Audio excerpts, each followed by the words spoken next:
जितने भी लोग पाकिस्तान से दुबई में आके सेटल होना चाहते हैं वो इस चीज को गौर से सुने। एक पॉइंट है जो मैं एक्सप्लेन कर रहा हूं, जो मैं जनरली देखता हूं कि लोग मिस्टेक करते हैं।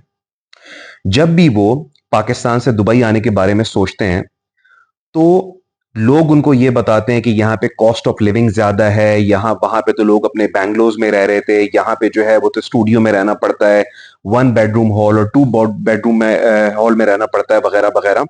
और ये चीज लोगों के माइंड में क्लियर नहीं होती और फिर अक्सर कमेंट्स में ये नजर आ जाता है कि यहाँ पे तो ये हालात हैं कि एक एक कमरे के अंदर 15-15 20-20 बंदे रहते हैं वगैरह वगैरह।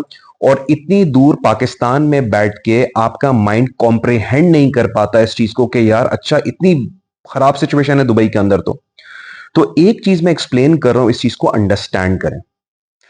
आप जब भी अपनी बेस कंट्री से निकल के किसी और जगह पे सेटल होने के लिए जाते हैं, इनिशियली 1 से 2 साल आपको कुछ कॉम्प्रोमाइज करने पड़ते हैं। वो कॉम्प्रोमाइज ये हो सकता है कि पाकिस्तान के अंदर आप एक बड़े बैंगलो में रहते हैं, यहां पे आके आप छोटे से फ्लैट के अंदर रहते हैं, या पाकिस्तान के अंदर आप फ्लैट के अंदर रहते हैं, यहां पे आके आपको स्टूडियो में रहना पड़ेगा जो 1 कमरे का फ्लैट होता है।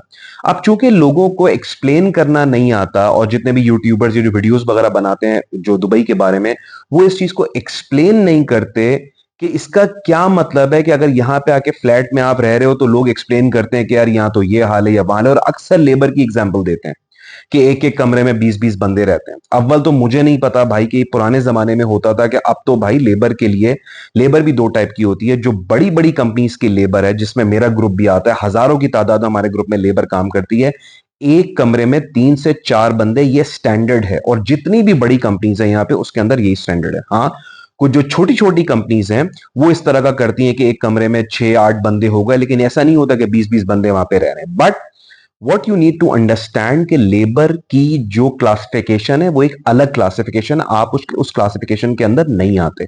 जो लोग मेरी वीडियोस देखे हैं, आप लोग जब यहां पे आएंगे, फॉर एग्जाम्पल कोई आपको बताता है कि यार आपको 1 कमरे के फ्लैट में रहना है, पाकिस्तान से बैठ के बंदा ये सोच रहा है यार 1 कमरे के फ्लैट में कैसे रहूंगा, उसी कमरे के अंदर मेरा टीवी लाउंज है, उसी के अंदर मेरा बेडरूम है, उसी के अंदर तमाम चीजें वगैरह वगैरह।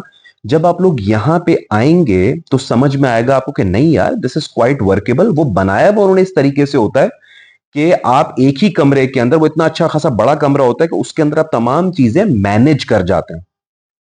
और यहां पे इतना रिश्तेदारों के आने जाने का कोई बहुत ज्यादा रिवाज नहीं जितना पाकिस्तान के अंदर है। ठीक है, 5 लोग अपना काम करते हैं, वीकेंड्स के अंदर ज्यादातर जब लोगों को मिलना होता है तो बाहर रेस्टोरेंट्स में मिलते हैं, मॉल के अंदर मिलते हैं, घर में भी कभी कभार आ जाता है। लेकिन ऐसा नहीं है कि जैसे पाकिस्तान के अंदर आपको एक ड्राइंग रूम जो है ना वो तो लाजमी अपने पास रखना है। तो पाकिस्तान में बैठ के जब आपको कोई बताएगा कि यार 1 कमरे के घर में रहना है, या तो 1 बेडरूम हॉल है, वहां पे 2 बेडरूम हॉल है, तो आपको चीजें समझ में नहीं आएंगी। लेकिन मैं आपको ये बात बता रहा हूं कि यहाँ के जो फ्लैट्स हैं, यहाँ की जो अकोमोडेशन है, वो इतनी वेल मेंटेन्ड होती है और इतनी जबरदस्त तरीके से स्ट्रक्चर उसका जो बना हुआ होता है कि आप जब यहाँ पे आएंगे तो आप बड़े आराम से एडजस्ट कर जाएंगे। जब लोग दुबई से डिसीजन लेते हैं कनाडा शिफ्ट होने का, यूके शिफ्ट होने का, यूएसए शिफ्ट होने का, ये मैं एक और पॉइंट एक्सप्लेन कर रहा हूं इसी से रिलेटेड। जब लोग यहां से कनाडा जाते हैं तो आप अक्सर देखिएगा कि शुरू के अंदर वो रह रहे होते हैं वहां पे जिनको कॉन्डोस कहा जाता है। कॉन्डो, कॉन्डो क्या होता है वहां पे कि किसी घर की बेसमेंट के अंदर कोई एक कमरा है, ना वहां पे हवा आती है ना वो कोई विंडो आती है, लोग वहां पे जाके कॉन्डो के अंदर रहते हैं। क्यों? क्योंकि वो सस्ता पड़ता है। And this is very common. अगर आप अफोर्ड कर सकते हैं तो आप अच्छे घर में रहें, आप वो अफोर्ड नहीं कर सकते तो लोग वहां पे कॉन्डोज में जाके रहते हैं। अब बंदा पाकिस्तान में बैठ के ये सोचे कि यार अच्छा खासा दुबई में रह रहे थे बंदा, 1 बेडरूम हॉल 2 बेडरूम हॉल या किसी बैंगलोर में रह रहे थे, इनको पता नहीं क्या जरूरत थी कनाडा जाने की। अब होता क्या, और इस चीज को गौर से समझें, यही गलती पाकिस्तान में लोग भी करते हैं। हमेशा हर चीज का स्ट्रेटेजिक पर्सपेक्टिव अंडरस्टैंड किया करें, लॉन्ग टर्म पर्सपेक्टिव अंडरस्टैंड किया करें।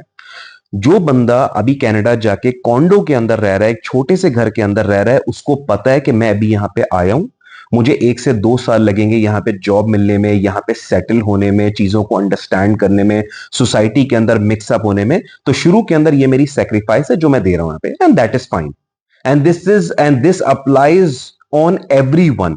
चाहे कोई बंदा पाकिस्तान से दुबई आए, कोई बंदा दुबई से कनाडा जाए, आप जब भी किसी एक कंट्री से दूसरी कंट्री मूव करेंगे तो इनिशियली 1 से 2 साल आपको थोड़ी सी प्रॉब्लम आएगी, विच इज फाइन। एक नई कंट्री होती है कि इसकी अपनी एक फैंटेसी होती है, उसमें रहने का अपना एक अलग मजा आ रहा होता है, बंदे को नई नई चीजें देखने को मिल रही होती हैं। So it works like that, क्योंकि कनाडा में जो बंदा कॉन्डो में अपनी फैमिली के साथ रह रहा है, जहां पे हवा भी नहीं है, कुछ भी नहीं है, बाहर वाले लोग उसको इस तरह देख रहे हैं कि यार बेचारे के साथ पता नहीं क्या हो गया, और वो बंदा बड़ा क्लियर है कि नहीं यार मैं एक अच्छी कंट्री के अंदर आया हूं, 6 महीने साल के अंदर मैं चेंज कर लूंगा। और लोग यही होता है, 1 साल 6 महीने 1.5 साल वहां पे रहते हैं, उसके बाद आराम से अपने फ्लैट में शिफ्ट हो जाते हैं, किसी बैंगलोर में किसी विला के अंदर शिफ्ट हो जाते हैं। तो हमेशा जब भी आप अपनी कंट्री से निकलने का डिसीजन लें, हमेशा अंडरस्टैंड करें कि शुरू के 1 से 1.5 साल थोड़े से चीजें आगे पीछे होती हैं।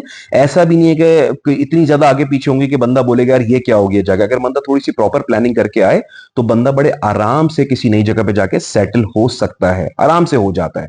लेकिन पाकिस्तान से बैठ के ये पर्सपेक्टिव्स आप लोगों के कभी क्लियर नहीं होंगे। तो मैं सिर्फ ये पर्सपेक्टिव क्लियर कर रहा हूं आप लोगों कि जब आप यहां पे आए, शुरू की जो इनिशियली आपको कोई अपने जो अकोमोडेशन के ऊपर कॉम्प्रोमाइज करना हो, हल्की फुल्की चीजों के ऊपर कॉम्प्रोमाइज करना हो, that is fine, that should be fine, क्योंकि this is very common.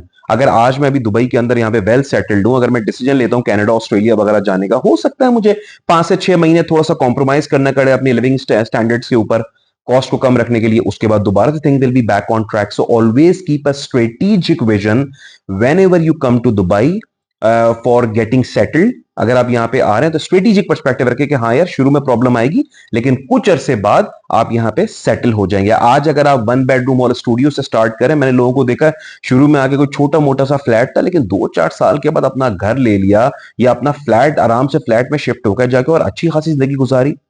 So keep a strategic vision whenever you want to make a call to move from your base country to get settled anywhere else.